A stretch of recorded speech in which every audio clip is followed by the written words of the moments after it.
고린도 전서 15장 42절 말씀. 죽은 자의 부활도 이와 같으니 썩을 것으로 심고 썩지 아니할 것으로 다시 살며 욕된 것으로 심고 영광스러운 것으로 다시 살며 약한 것으로 심고 강한 것으로 다시 살며 육의 몸으로 심고 신령한 몸으로 다시 사나니 육의 몸이 있은적 또 신령한 몸이 있느니라. 네.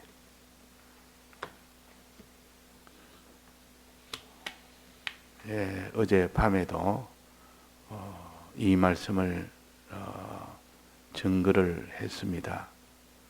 오늘은 이 말씀을 하나의 실상을 알기 전에 이 실상을 더 똑똑히 알 수 있도록 하나의 비유를 가지고 이 말씀의 실상을 또 깨닫는 이 시간이 되도록 하겠습니다. 먼저 누가 묻기를 죽은 자들이 어떻게 다시 사느냐 하는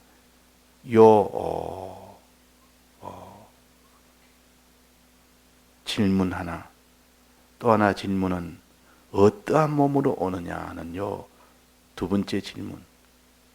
사람들은 이것을 몰라서 이것을 알려고 하지도 아니하고 이거는 모르니까 아예 접어두고 사는. 그러나 우리는 이 세상에서 살다가 끝이 나는 때가 있고 그 다음 죽음 너머의 이 세계가 있기 때문에 그때 어떠한 자로 우리가 존재하느냐, 어떤 자로 사느냐 하는 얼마나 이것이 중요한데 사람들은 이것을 갖다가 다 등한히 여기는데 우리는 항상 두 가지 질문을 가지고 이게 스스로 답해서 확신 가운데 거하는 그 사람이 되지 않고는 신앙생활을 온전히 할 수가 없습니다. 첫째는 사람이 죽으면 다시 부활한다는데 이 부활할 때 어떻게 해야 부활이 되느냐 하는 것. 또 하나는 어떤 몸으로 부활되느냐 하는 겁니다. 어떤 몸으로 부활되느냐. 부활돼 봐야 별일 없으면 그 부활되는 어떻게 했든 말든 그게 무슨 상관이 있습니까?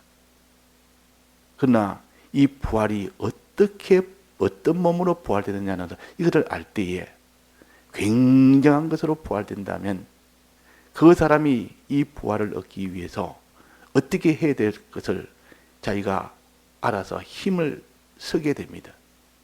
근데 어떠한 몸으로 부활되는 것을 알아서 그것이 아주 형편없는 것으로 부활된다면 그 사람이 부활하려고 방법을 가르쳐 줘도 그 부활하려고 애를 쓰겠습니까? 그러니까 먼저는 부활하는 방편을 말하고 두 번째는 부활하는 결과를 말하는 겁니다.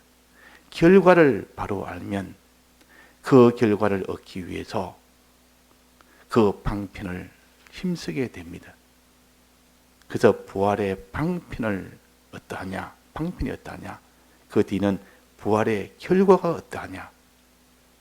이것을 우리가 두 가지로 항상 질문해서 먼저 알을 것은 부활의 결과입니다. 어떻게 해서 부활이 되면 그 부활이 되고 난 뒤에 결과가 어떤 부활이 되느냐, 어떤 몸으로 오느냐, 결과가 어떠하냐. 결과를 알면 그 다음에 결과를 자기의 목표로 삼아서 그 방편을 찾아서 그 방편대로 힘을 쓰게 된다 하는 겁니다. 그 순서는 우리가 신앙으로 힘써야 될 순서는 결과부터 먼저 아는 것이요. 결과를 알면 결과를 소망하는 가운데서 이제 그 방편을 힘을 쓰게 된다 하는 것입니다. 그럼 결과는 어떤 결과냐? 어떠한 몸으로 오느냐? 42절입니다. 오늘 봉독한 죽은 자의 부활도 이와 같으니 죽은 자의 부활도 이와 같으니 그랬습니다. 자, 사람이 몸이 죽으면 그 몸이 죽었으니까 다시 사는 것이 부활 아닙니까? 근데 몸이 다시 사는 것 중에서도 좀 생각을 해보면 몸이 다시 사는데 그 살아있는 그 몸이 어떤 형체로 오느냐 하는 것이 중요합니까? 어떤 형체야 어떻든 간에 어떤 기능으로 오느냐 그것이 중요하겠습니까? 어느 것이 중요하겠습니까? 형체가 중요하겠습니까? 그 몸이 다시 부활했을 때 그 기능이 중요하겠습니까? 형체는 있어도 기능이 없으면 소용이 없는 거 아닙니까? 예를 들면 그 형체가 날개가 달려있는 형체로 부활이 됐습니다. 근데 그 날개가 날지를 못하는 날개 같으면 그 형체가 있어봐야 아무 소용이 없는 겁니다. 그 날개가 있단 말은 날 수 있는 기능이 있기 때문에 그 날개라는 것은 좋은 것입니다. 날개는 있긴 있는데 그 날개를 가지고 날지를 못한다면 그 날개는 있으나 마나한 겁니다. 그러니까 실제로 어떤 몸으로 어떤 몸의 형체로 부활하느냐 이게 문제가 아니고 어떤 기능으로 몸의 어떤 기능으로 부활하느냐 이게 문제라 그 말입니다. 날개라는 형체에 있어 봐야 그 날개가 기능이 날 수 있는 기능이 안 된다면 그냥 모양만 있지 기능이 없는 그런 경우가 될 수 있습니다. 그러나 그 기능이 어떠하냐 지금 여기 말하는 것은 부활했을 때 그 몸의 형체가 어떠하냐가 아니고 기능이 어떠하냐 하는 이것을 지금 말하는 겁니다. 날개가 있다면 나는 기능이 있다는 뜻이요. 다리가 있다면 기능이 있다는 뜻이요. 입이 있다면 무엇을 먹는 기능이 있다는 뜻이요. 귀가 있다면 듣는 기능이 있다는 뜻이요. 더듬이가 있다면 이거를 먹었다 파악할 수 있는 바로 알도록 하는 이 기능이 있다는 뜻이요. 그러니까 이 몸의 형체는 그 기능을 나타내는 것입니다. 손이 있단 말은 손으로 일을 한다는 것이고 발이 있다는 것은 발로 걸어간다는 뜻이고 내 발이 있다 이 말은 나는 걸어다니는 기능이 있습니다. 그 말입니다. 나는 날개가 있습니다. 나는 날아다니는 기능이 있습니다. 그 말입니다. 그러면 결국은 어떠한 몸으로 부활되느냐 하면 그 형체를 말하는 것이 아니고 그 몸의 기능을 말하는 겁니다. 그럼 이것은 무슨 구원이라 해야 되겠습니까? 부활할 몸의 형체 구원입니까? 기능 구원입니까? 기능 구원이라 그 말입니다. 없던 팔이 하나 생겼습니다. 그럼 팔이 생겼으니까 이 팔을 가지고 일을 할 수 있다. 뭐 쥘 수도 있고 뭐 작업도 할 수 있고 그러면 그 팔이 생겼단 말은 그 형체가 생겼다는 것이 그런 의미는 아무 의미가 없습니다. 그 팔을 가지고 일을 못하면은 그 팔은 있으나 마나한 겁니다. 그래서 형체가 생겼단 말은 여기서 말하는 형체는 기능이 생겼다 그 말입니다. 자, 그래서 이게 어떠한 형체의 몸으로 오느냐 뒤에 계속 형체가 나옵니다. 근데 실제 이거는 기능을 가르칩니다. 어떤 기능의 몸으로 오느냐 그 말이에요. 어떤 기능 몸. 자, 첫째 죽은 자의 부활은 이와 같으니 썩을 것으로 심고 썩지 아니할 것으로 부활한다. 썩지 아니할 것. 지금 우리의 몸은 썩습니까? 썩지 않습니까? 지금 우리의 몸은 시간이 지나면 차차 쇠지고 낡아지고 썩어지다가 마지막은 죽습니다. 이게 우리의 몸이요. 지금 몸이요. 그러나 부활한 몸은 썩지 않는다. 썩지 않는다. 이 말은 영생한다. 그 말 아닙니까? 영생하는 몸이라. 영생하는 기능이 있는 몸이다 하는 뜻입니다. 지금은 영생하는 기능이 없는 몸인데 부활한 몸은 영생하는 기능이 있다. 즉 하나님 찾아 쇠지지도 아니하고 하나님과 연결된 그 생명이 연결되어 있는 그 몸이 계속 연결이 되는 겁니다. 끝없이 연결됩니다. 이것이 엄청난 차이라 그 말이에요. 이렇게 큰 차이가 있다. 이런 몸으로 부활한다. 썩지 않는 즉 영생하는 이 몸의 기능, 영생하는 기능을 가진 그 몸으로 부활한다 하는 겁니다. 영생이라는 것은 생명이 영원한 것이다는 뜻이요. 생명이라는 것은 하나님과 연결이 영원한 것이라. 하나님 연결이라는 말은 하나님에게 항상 은혜를 받아 사는 몸이라. 하나님에게 보호를 받아 사는 몸이라. 하나님에게 붙들려 사는 몸이라. 그러니까 안심이죠. 그러니까 영생하는 몸이라. 자, 이것을 하나의 비유로 갖춘다면 애벌레라는 그 곤충이 나중에 자라서 어른벌레가 됩니다. 즉 나비가 됩니다. 뭐 나비도 있고 매미도 있고 뭐 누에 나방도 있고 어른이 되려면 이렇게 여러 가지 벌도 있고 많이 있지만도 애벌레가 처음에 되었다가 그것이 나비로 되는 경우가 있다. 나비로 되는 경우가 가장 그 많은 곤충 중에서도 나비나 무슨 이런 벌이나 이런 곤충들은 어른벌레가 될 때에 가장 변화가 많은 겁니다. 가장 큰 변화가 되는 것이 나비와 벌 같은 이런 종류들입니다. 이런 종류들은 매미나 그런 개미나 이런 것처럼 그하고 조금 다릅니다. 똑같이 날개를 달지만은 그 날개의 기능을 본다면 나비의 날개는 날아다니는데 주된 기능을 합니다. 날아다니는 것이 주된 것이 나비요. 그러나 나비도 다리가 있단 말이에요. 다리를 기어다니기도 합니다. 기어다니는 것보다는 날아다니는 그 날개가 주된 기능이요.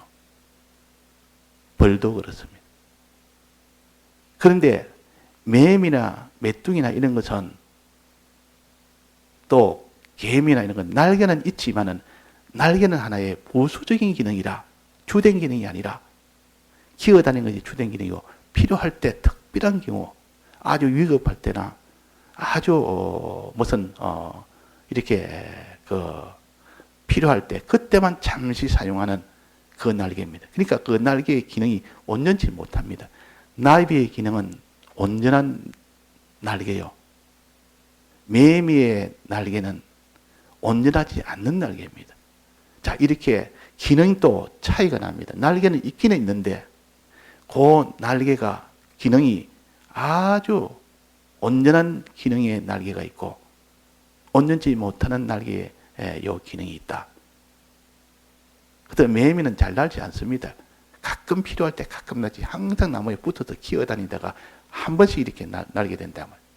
그러나 목이라든지 팔이라든지 이런 그 나비라든지 나방이나 이거는 나는 것에 특화된 날개입니다. 나는 것이 주된 기능이요. 기는 것은 부수적으로 이렇게 좀 기어다니다가 자, 그래서 이것은 무엇을 가르치느냐? 이 부활의 기능이 어떤 기능이냐? 여기에 죽지 않고서 다시 사는 기능이라. 다시 산다. 영원토록 다시 산다. 썩지 않는다. 이 애벌레가 나비가 되면 제일 먼저 하는 것이 뭔가 하니 이제는 성충이 됐기 때문에 어른벌레가 됐기 때문에 알을 낳는 겁니다. 그 애벌레 때는 알을 못 낳습니다. 이제 어른벌레가 되면 알을 낳기 시작합니다. 그 말은 알을 낳는다는 말은 자기 존재가 이 새끼로 인하여 계속이 된다는 뜻이요. 알을 낳으면 그 알이 또 나중에 자라 또 알이 되고 이 말은 자기의 존재라는 것이 자기의 모든 이것이 계속 연결이 되는 것이요. 계속 자기라는 것이 살아간다는 이것도 하나의 우리에게 눈에 보이는 것으로 하나의 형상을 주십니다. 그래서 이 나비라는 것은 이 어른벌레가 되면 이제는 나비가 어른이 되면 애벌레에서 어른이 되면 새끼를 낳구나. 즉 알을 낳구나. 알을 낳는다는 말은 자기의 생이 계속된다 그 말이에요. 자기가 또 죽어도 또 계속되고 이런 것들 사람이 부활하면 영생하는 기능을 말하는 겁니다. 영생하는 기능. 그래서 우리가 부활하면 영생하는 기능이 있다. 죽지 않는다. 영원히 계속된다. 하나님과 연결된 것이 영원히 계속된다. 이런 몸으로 우리가 부활됩니다. 이런 몸으로. 이런 기능으로, 기능의 몸으로 부활된다. 요거 우리가 확신을 잡읍니다. 즉, 나비라는 것은 나비가 되는 순간부터 알을 낳기 시작한다 하는 겁니다. 그 알은 계속 논단 말은 새끼를 돋고 새끼 넣어서 자기 존재가 계속 되어지도록 하는 것입니다. 자, 두 번째는 뭡니까? 저 맨 밑으로 내려가서 신령한 몸으로 다시 사나니, 육의 몸으로 신고 신령한 몸으로 다시 사니. 신령한 몸이라는 것은 어제 어떻게 배웠습니까? 신령하단 말은 영은 원래 신령한 겁니다. 신령한 기능이 있습니다. 신령하다 말은 영적이다 그 말입니다. 이 공간과 이런 것을 마음대로 다닐 수 있는 것이 영물이요. 근데 몸인데 사람의 몸이 부활하면 그 몸이 영처럼 변해버린다 이 말이에요. 영적인 그런 기능으로 변해버린다. 몸은 몸인데 이게 저기로 마음대로 움직일 수 있습니다. 육의 몸은 자기가 마음대로 움직이지 못합니다. 뭐를 타고 가든지 걸어가든지 해야 공간 이동이 되지. 그러나 천사들은, 영물들은 이게 저기를 마음대로 움직입니다. 이 가고 좀 저기로 가고 저 가고 저기 가고. 천사는 나타났다가 없어졌다가 금방 나타났다가 이런 기능이 육의 몸에는 없습니다. 그런데 우리가 몸이 부활하면 신령한 몸으로 되어버립니다. 영적인 몸으로 된다 그 말이에요. 그 기능이 영적인 기능을 가진 그런 몸이 되는 겁니다. 그러니까 신령한 몸이라. 신령한 몸이라. 즉 나비가 이제 애벌레가 돼서 나비가 되면 날개를 다는 겁니다. 날개라는 것은 어떤 기능이라 했습니까? 날개 있단 말은 날아다니는 기능이라. 날아다닌단 말은 이 공간에서 저 공간을 단숨에 가버립니다. 애벌레는 기어서 가려면 한없이 시간이 걸려야 되고 수고가 걸려야 되고 이렇게 돼야만 갈 수 있지만 이 꽃에서 저 꽃으로 나비가 옮기려면 금방 옮길 수 있고 훌훌 날아서 이 꽃에 금방 갔다가 저 꽃에 금방 갔다가 이렇게 활동할 수 있지만은 애벌레가 이 꽃으로 이 식물로 있다가 저 식물로 가려면 그렇게 이동이 됩니까? 얼마나 많은 시간이 걸립니까? 그런데 나비가 되면 그냥 순간적으로 다 옮겨버립니다. 그 나비는 훌훌 날아서 이 꽃에 앉았다가 또 날아서 또 저 꽃에 앉았다가 단숨에 그것을 다 하게 됩니다. 이 말은 이 신령한 몸은 몸인데 육적인 몸이 아니라 영적인 몸이라. 영은 천사들처럼 마음대로 공간 이동을 합니다. 영계와 물질을 마음대로 다닐 수 있다 그 말입니다. 이게 신령한 몸이라. 자, 요거 신령한 몸으로 변해야 되는 이 몸으로 변해야 된다. 자, 좋습니까? 안 좋습니까? 이런 몸으로 다 변해야 된다는 것이요. 자, 이 몸은 또 세 번째는 어떤 몸이 됐습니까? 약한 것이 강한 것으로 다시 살며 이 육의 몸은 약하고 신령한 새로 부활한 몸은 강한 몸이 된다. 강하다 말은 권세를 가진다고 제가 배웠습니다. 권세. 권세 가진다는 말은 왕이 권세를 가진다면 다스린다는 뜻이요. 다스리는 권세요. 자, 우리가 나중에 신령한 우리 몸이 부활하면 다스리는 권세를 가집니다. 무엇을? 만물을 다스리는 권세. 다스린다는 말은 왕으로서 권세를 가지고 다스린다는 말은 뭔 뜻이라 했습니까? 하나님의 은혜를 베풀어주는 이것이 다스리는 것이요. 백성에게 하나님의 은혜가 넘치도록 자꾸 다스려주는 이거 은혜 베푸는 일이 바로 왕이 하는 일이요. 그 은혜 베푸는 일을 한다 그 말이에요. 그런 권세를 가졌다. 다스리는 권세를 가졌다. 그래서 몸이 부활되면 다른 존재에게 하나님의 은혜를 베푸는 일을 하는 겁니다. 은혜를 베푸는 일. 자, 이게 좋은 겁니까? 좋지 않은 겁니까? 은혜 베푸는 일. 그 전에는 다른 존재에게 은혜 베푸는 일을 하지 않습니다. 나비가 되면 이 꽃, 저 꽃을 찾아다니면서 홀홀 날아서 동시에 금방금방 이동하면서 그 꽃에 있는 꿀을 먹으면서 그 꽃에 있는 그 수술의 꽃가루를 암술의 머리에다가 다 묻혀줍니다. 옮겨줍니다. 그러면 그 꽃이, 꽃나무가 열매를 맺습니다. 그 나무의 존재는 열매 맺을 때가 제일 기쁜 일이요. 제일 그 자기는 좋은 일입니다. 이런 나무 많은 여러 가지 꽃나무를 다니면서 그에게 수분이 되도록 그들이 열매를 맺도록 이 은혜 베푸는 일을 하는 것이 나비요. 그 나비가 그 꽃에 찾아주기를 바라고 바라서 그 나무들은 다 아름다운 꽃을 열립니다. 오소서, 여기로 오소서, 환영의 표시요. 집 앞에 꽃을 딱 해서 당신을 환영합니다. 그러니까 그 앞을 지나가니까 아름다운 꽃이 있으니까 눈길이 안 들어가고 향기가 나니까 그 마음이 더 기울어지고 그 속에 꿀을 내가 줬으니까 드십시오. 꿀을 드십시오 하고 그렇게 들어오면서 이 집에 우리에게 복을 주십시오. 이러니까 그래서 그 나비가 그 수분에 수술의 그 꽃가루를 암술에 묻혀주는 이 일을 함으로 인해서 그 나무가 열매를 맺는, 열매를 위하는 그런 일을 하러 돌아다니는 것이 나비요. 은혜 베푸는 일을 하는 것이 나비요.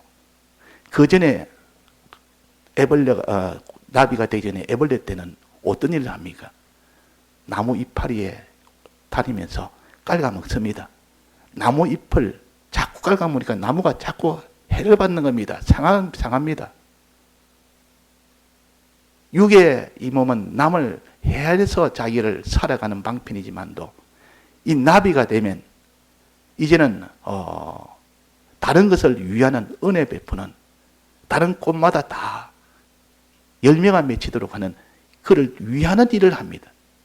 이 부활한 이 몸은 그는 강한 몸이라, 권세 있는 몸이라, 다스리는 몸이라, 은혜 베푸는 몸이라 그 말입니다. 그래서 이 나비는 이 꽃 저 꽃 다닐 때에 자기는 꿀을 먹으면서 하나님의 은혜를 받아서 말씀의 은혜를 받아 꿀은 말씀입니다. 하나님의 말씀은 들으면 송이꿀처럼 달다 있는 거는 하나님의 말씀을 자꾸 들으면서 또 한편으로는 그 말씀을 전해주는 겁니다. 그러니까 그들이 좋아서 그들에게 복을 입혀준다.